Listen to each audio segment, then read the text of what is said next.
प्रमेय नंबर 4 है, जो कि प्रमेय 3 का विलोम है। इसमें ये कह रहा है कि यदि दो रेखाओं को एक तिर्यक रेखा इस प्रकार काटे कि एकांतर अंतःकोण बराबर हो तो दोनों रेखाएं समांतर होती हैं। यानी यहाँ पर एक तिर्यक रेखा दिया है जो कि है और वो दो समांतर दो रेखाओं को काट रही है। एक रेखा AB है और एक रेखा CD है। दो रेखाओं को एक तिर्यक रेखा काट रही है। तो तिर्यक रेखा जब काटती है तो ऐसी स्थिति में अगर उनके एकांतर अंतःकोण, जैसे यहाँ 2 और 1 बना दिया जाए, यहाँ पर 2 और 1 जो है एकांतर अंतःकोण, ये एकांतर अंतःकोण अगर आपस में बराबर हो तो हमें ये सिद्ध करना है कि एंगल जो यहाँ पर रेखा AB है रेखा CD के समांतर होगी। तो सबसे पहली बात तो हम यहाँ लिख देंगे ज्ञात है, जो कि स्टेटमेंट में दिया हुआ है।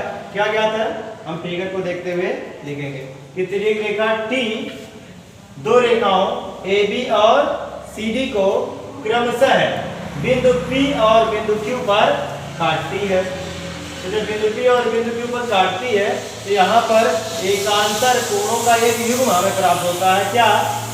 एंगल 1 और एंगल 2। तो वही इस प्रकार एकांतर कोण 1 व 2 बनता है।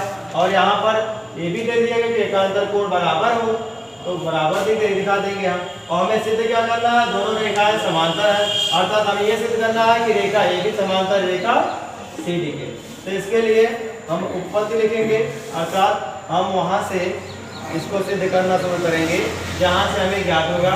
यहाँ से देखिए क्वेश्चन में स्पष्ट रूप से दे दिया है कि एंगल 1 है एंगल 2 के इक्वल है, इसलिए हम क्या कर देंगे, एंगल 1 को इक्वल एंगल 2 के रख देंगे, ये दिया हुआ है। और इसके बाद में यहाँ पर एक एंगल 3 माना गया है और यहाँ एंगल 2, तो यहाँ पर एंगल 2 एंगल 3 का क्या है, शीर्षाभिमुख कोण है, इसलिए हम एंगल 2 को एंगल 3 के इक्वल लिख देंगे, जो कि एक दूसरे के शीर्षाभिमुख कोण है। क्योंकि जानते हैं शीर्षाभिमुख कोण आपस में बराबर होते हैं, इसलिए एंगल 2 को एंगल 3 के इक्वल रख देंगे हम।